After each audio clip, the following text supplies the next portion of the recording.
years old now, does he go to school? What are the activities and workshops na pinasok mo na siya? Yes, he goes to school now, only because, di ba, working moms tayo, and you know, as much as I want to be with him 24/7, I also want to, you know, prepare a great and bright future for him, no? So at the same time, sabi ko, oh, siguro pasok ko muna sa play school. So we have a trusted school that Callie also went to. It's nice because dahil na-experience ko na with Cal, makikita mo na, ay, perfect tong school na to kasi they also encourage play, encourage learning through play. So I like that because you have to be able to find a school that supports your parenting style para hindi nagbabago sa bahay. So ngayon, si Alonzo, pinasok ko half day, para mga 2 hours lang actually, para meron siyang nakakasalamuhang iba, and he gets to be, developed as a whole. Like he gets to socialize with other children, kasi at home, Callie is already 14, walang ibang bata sa bahay, so I feel it's vital for little children to be able to communicate with people who are of the same age. And at the same time, nung sa akin, nung inisip ko, naku, mag-workshop si Alonzo, sakto, because iShine is coming up with several workshops that he can join, and for sure, he will really enjoy. I can already tell, kay Teacher Jorcel siya mapupunta, kasi alam mo na yung bata, pagka-dance, oh my God, dancer siya. Minsan niyaya niya yung mga sinakuya sa mga guards, ganyan, nagiyaya siya makipagsayawan. So I like that because he's unafraid to express himself, and that's what we parents always strive to, have with our children, is to never be afraid of learning and communicating themselves. I think it's also very important that mothers build the confidence of their kids, hindi ba, when it comes to supporting whatever it is that they want to do in life. Ako naman kay Miss Jo, Miss Jo, okay. Miss Jo, I want to really know, what is the proper nutrition for kids above 3 years old? Well, 3 years old, this time they should already be eating a varied diet. Okay? But when we speak of proper nutrition, we always have to make it a point that milk should be an integral part of their diet. We all know that for children 3 years old, they have to have the dietary sources for essential and important nutrients so that they will be able to unleash whatever talents, whatever opportunities they have for optimum growth and development. And of course, there are a lot of milk products available in the market. We just want to know what really is the difference between regular milk, other milk supplements, and Promil 4.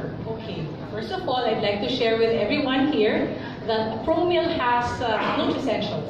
Nutricentials are actually a unique combination of essential and important nutrients. And to your question, Tony, regarding the difference between regular milk supplements, and Promil, well, when we speak of Promil, Promil is actually a formulated milk.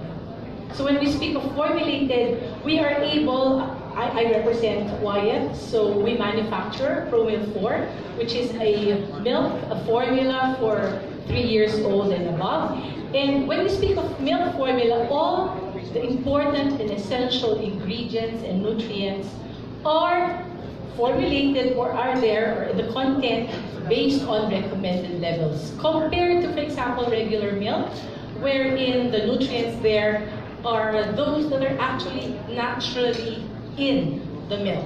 So when we speak of age appropriateness, Dr. Tipi was saying about age appropriate development, then Promil 4 is formulated to meet the requirements, the nutritional requirements for children above 3 years old. So if I were a mom, of course, I should be able to be mindful on the age appropriateness of the formula or the milk I will give my kids. Oh, and also, if I may add to that, I'm a mom, no? So apart from all these workshops and developments we can help our children with, it's vital for me to understand what the intake is of my child. So, kasi magkaka-partner yun eh, di ba? Like for example, for proper guidance in terms of what activities he can engage himself in, and at the same time proper nutrition, like we can give him all the vegetables, all the goodness of carbs and protein and stuff, but integral yung gatas because hindi lang enough that her children are tall. I mean, I want Alonso to be tall also, but I want him to have a strong body and a very healthy mind. Kasi again, for parents like us, especially in this generation, we want to build our children and raise them in a way that they are wholly whole.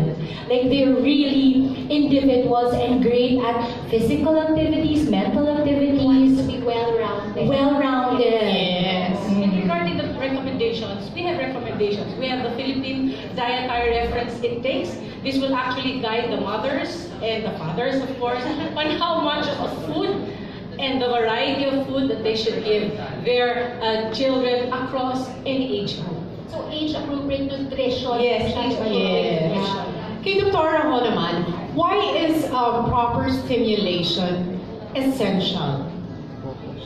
What do you think? It is vital to the development of the talent or the gift that the child has. Every child has his or her own talent, her own gift.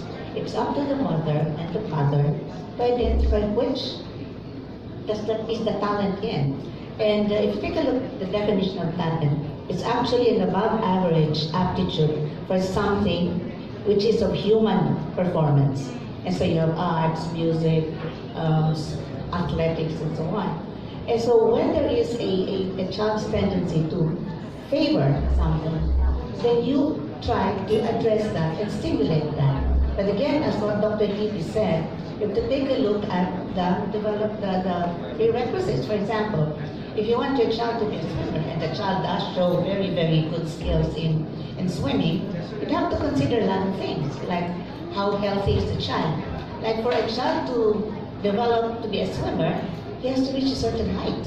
So yung mga katulad kong mukhang stunted will probably not be a good swimmer, right? So there are certain prerequisites which you need to develop and which can be further developed through nutrition.